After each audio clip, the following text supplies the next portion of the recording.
O aumento da pressão intraocular é considerado o mais importante e o único fator de risco de glaucoma que a gente pode modificar diretamente.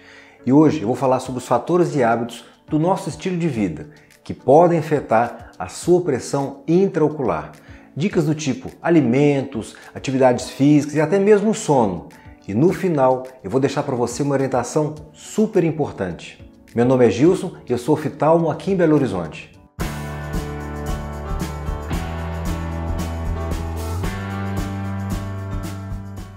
Antes da gente começar, eu quero citar para vocês os principais fatores de risco para o glaucoma. Eu vou dividir isso em 3 partes. Para ficar fácil de entender, primeiro, são os fatores de risco gerais. O segundo, são os fatores de risco do organismo da pessoa, que a gente chama de fatores sistêmicos.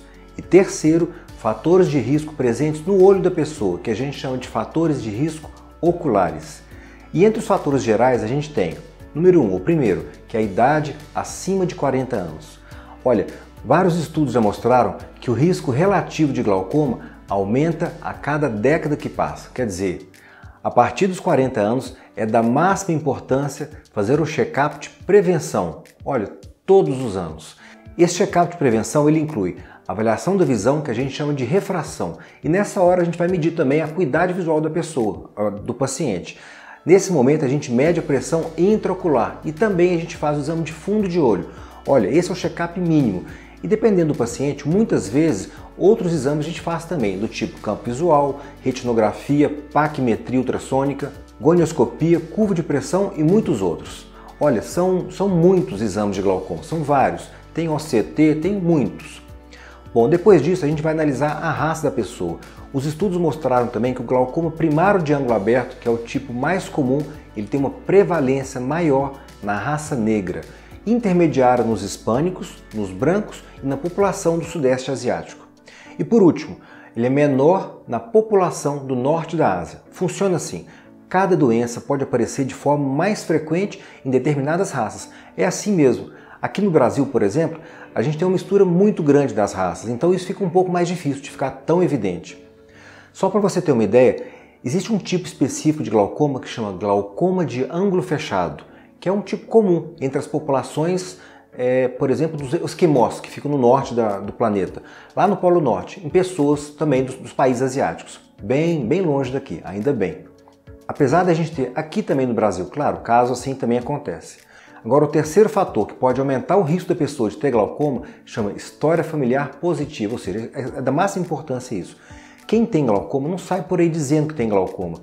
É importante que a pessoa que tem alguma alteração da pressão ocular avise seus parentes de primeiro grau sobre isso.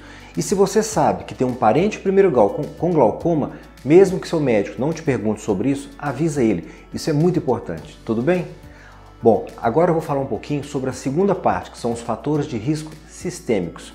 E dessa parte a gente vai ter, primeiro, número 1, diabetes. Se a gente examinar um grupo, por exemplo, de 200 pessoas, a gente divide esse grupo em 100 com glicose normal e 100 com diabetes. Se a gente fizer um exame em todo mundo, exame de glaucoma, nesses pacientes todos, nós vamos descobrir que vai ter mais glaucoma no grupo de diabetes, no grupo de pacientes com diabetes, do que no grupo de pacientes com glicose normal.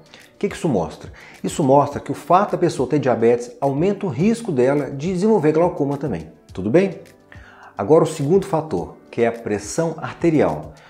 Os estudos já mostraram que uma pressão diastólica alterada faz com que a pessoa tenha mais risco de desenvolver glaucoma. Você sabe o que é pressão diastólica?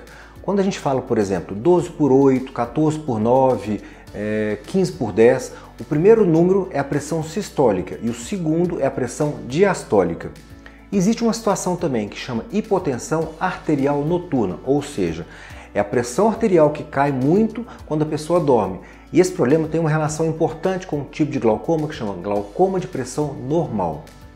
Bom, então toda vez que a gente encontra um caso de glaucoma assim, precisa de uma avaliação com um cardiologista. E muitas vezes precisa fazer aquele exame que mede a pressão arterial do paciente por 24 horas. A pessoa coloca aquele aparelhinho assim no braço e vai medir o dia todo, fica 24 horas medindo. A pessoa dorme com aquele aparelho, só para saber como é que foram as variações de pressão no decorrer do dia.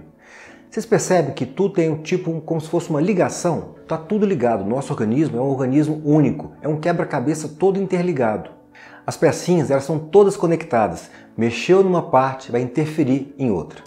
Agora no número 3 eu vou colocar aqui tudo junto só para não deixar de falar, porque não é o foco de hoje, mas alguns tipos de cefaleia, quer dizer, dor de cabeça, e também hipotireoidismo e apneia do sono. Essas situações também podem ter uma ligação com o glaucoma. Quando o oftalmo vai investigar o glaucoma, precisa perguntar de tudo, é um conjunto, são várias perguntas. Tem que analisar a pessoa como um todo mesmo. E agora eu vou falar um pouquinho sobre os fatores de risco ligados ao olho da pessoa, coisas de dentro do olho do paciente que podem influenciar ou não no aparecimento do glaucoma. E para o que importa para hoje, eu vou falar um pouquinho de duas coisas. Primeiro, córnea fina e a pressão ocular. Agora, o que tem a ver córnea fina com tudo isso? Quem tem córnea fina tem um risco maior para o glaucoma. E o que quer dizer córnea fina? Essa medida da córnea a gente faz com um aparelhinho que a gente chama de paquímetro. Ele mede a espessura da córnea. É aquele mesmo aparelho que a gente usa quando vai fazer, por exemplo, uma cirurgia refrativa. É o mesmo aparelho. Na média, a nossa córnea tem mais ou menos 550 micra de espessura. É bem fino, super fino. Mas pra gente, quando a gente fala córnea fina, a gente está se referindo a córneas do tipo 500, 490, 480 micra, é muito fino. Já ao contrário, córneas mais espessas, com 590, 600, 610, a gente chama de córneas mais espessas. Então as pessoas que têm córneas finas, elas têm mais tendência para o glaucoma. Já ao contrário, as pessoas com córneas mais grossas têm menos tendência. Agora eu sempre gosto de falar para os meus pacientes, o fato da pessoa ter córnea fina não quer dizer que ela vá desenvolver glaucoma, não é isso. É só uma questão de observação maior. Só precisa ser acompanhada mesmo, mais de perto, pela gente, pelo médico especialista. O oftalmo que é especialista em glaucoma, ele fica atento a tudo isso, tudo bem? Agora o mais importante, o principal fator ocular para glaucoma é a pressão intraocular. É um pouco estranho falar isso. Por que é fator de risco? Porque existe a situação que a pessoa pode ter pressão ocular normal e ter glaucoma. A gente chama de, como eu já falei, a gente chama de glaucoma de pressão normal. Agora, uma boa comparação a gente pode fazer, por exemplo, com cigarro e câncer de pulmão. É uma comparação análoga, vamos dizer assim. O ato de fumar fica sendo fator de risco e também uma das causas, ou seja, é a mesma coisa, é a mesma ligação. Agora vem a parte super importante de hoje. De tudo que eu falei, todos esses fatores, todos esses pontos, a principal coisa que eu consigo modificar é justamente essa. Eu, por exemplo, não consigo mudar a idade da pessoa, eu não consigo mudar a raça dela e eu também não consigo mudar a herança genética que ela tem, a herança familiar. Isso eu não consigo. Se a pessoa nasce, por exemplo, com córnea fina, não tem o que fazer. A pessoa já nasceu daquela forma, não tem como mudar a espessura corneana. Se o médico faz toda uma avaliação, junta todas as informações, coleta todos os dados ligados a isso e descobre, por exemplo, que aquela pessoa está com glaucoma, ele define por começar o tratamento, o número 1, o ponto inicial de tudo vai ser o tratamento, vai ser o colírio. O colírio vai baixar a sua pressão intraocular e abaixando a sua pressão ocular, eu vou estar modificando um fator de risco. O que mais que eu posso fazer? Agora falando do ponto de vista do paciente, o que a pessoa pode mudar nos hábitos de vida dela? Primeira coisa, dieta e atividade física. A obesidade e um aumento do índice de massa corpórea estão totalmente ligados ao aumento da pressão intraocular. Pensando assim, reduzir o peso através de dieta e atividade física também vai melhorar a sua pressão ocular, se uma coisa está ligada à outra. Tudo aquilo que pode melhorar a sua capacidade cardiovascular vai também melhorar a sua irrigação sanguínea no nervo óptico. Quer ver um exemplo? O nosso nervo óptico ele precisa receber oxigênio através do sangue. Então, por exemplo, coisas do tipo exercícios físicos. Fazer exercício aeróbico de 30 a 45 minutos por semana, 3 ou 4 vezes por semana, melhora a pressão intraocular porque melhora o fluxo sanguíneo cerebral e também nos olhos. Já os exercícios anaeróbicos, ou seja, todos aqueles que envolvem valsalva, eles não são bons para o paciente que tem glaucoma. E o que é valsalva? É aquela força que você faz quando prende a respiração e que aumenta a pressão dentro do abdômen. Coisas do tipo levantamento de peso, algumas posições, alguns exercícios que a pessoa fique com a cabeça abaixo da linha do coração. Esses exercícios também não são bons, não são benéficos para quem tem glaucoma. Até mesmo uma força muito forte, por exemplo, numa crise de vômito, também é prejudicial. Um outro exemplo, a pessoa que toca, por exemplo, instrumento de sopro, desses que precisa fazer muita força, também pode prejudicar. Tudo isso está sendo muito estudado, mas já existem fortes indícios que realmente tem influência mesmo. Quer ver um detalhe? Uma dieta rica em fibras, em alguns tipos de fontes nutricionais, como cenouras, pêssegos, nozes, brócolis e todas essas que têm folhas verdes, isso é ótimo. Alimentos ricos em vitamina A, C, carotenos também são positivos para o glaucoma. Os estudos mostram isso. Na verdade, uma dieta balanceada influencia em tudo, inclusive na sua função intestinal. O que eu quero dizer com tudo isso? Olha, a mensagem seria ter uma dieta saudável, ter uma vida saudável, e vai ter toda a influência para o glaucoma. Uma coisa muito importante, um detalhe, para quem tem glaucoma avançado, a pessoa não deve tomar muita água de uma vez só, porque isso pode inclusive aumentar a pressão intraocular por um curto período de tempo, mas pode aumentar, isso pode acontecer. Quando a pessoa faz isso, vai acontecer um pico de pressão, e para quem tem glaucoma avançado, isso pode fazer toda a diferença. Para quem tem glaucoma em fase inicial, até que não tem tanto problema assim, mas para quem tem glaucoma avançado, sim. Qualquer pico de pressão vai fazer toda a diferença ao longo dos anos, claro. A nossa pressão ocular segue uma coisa no nosso organismo que chama ciclo circadiano, de acordo com as horas do dia. Tem essas pequenas variações, que são inclusive variações hormonais, e que modificam tudo no nosso organismo, no nosso corpo. Tem horário, por exemplo, que algumas substâncias elas são liberadas, mais e outras menos. É igual a lua, que modifica tudo. Tem maré alta, maré baixa, enfim, é basicamente a mesma coisa. É bonito isso, chama ciclo circadiano, é um assunto bonito. Uma outra coisa, existem alguns estudos que mostram que vinho pode ser benéfico também, porque se o vinho é benéfico para a parte cardiovascular, da mesma forma, tudo que é benéfico para o cardiovascular vai ser benéfico também para a circulação sanguínea nos nossos olhos. Claro que fazer tudo com moderação é muito importante. Outro assunto, cigarro. Tudo aquilo que é ruim para o coração vai ser também ruim para o glaucoma.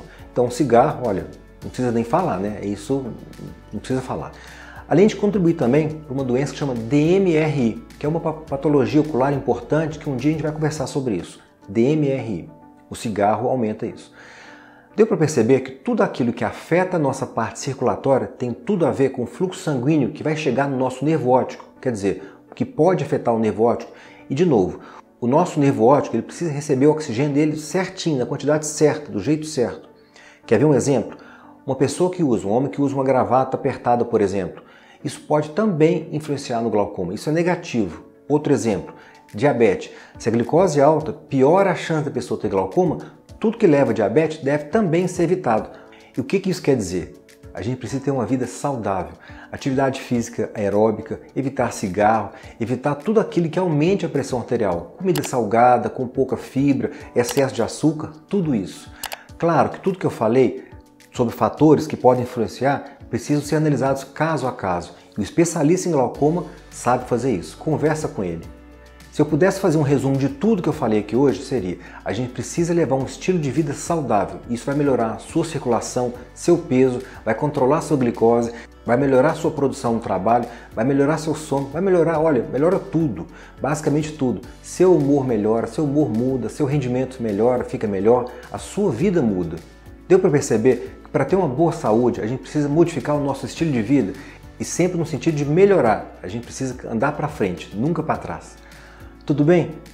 Acho que é isso. Eu quero te convidar para você conhecer o nosso Instagram. Segue a gente lá. Lá eu deixo todos os dias dicas de saúde. E deixa também nos comentários aqui alguma dúvida que você tenha sobre o assunto de hoje. E o que você faz para deixar a sua vida mais saudável. Grande abraço e até o próximo.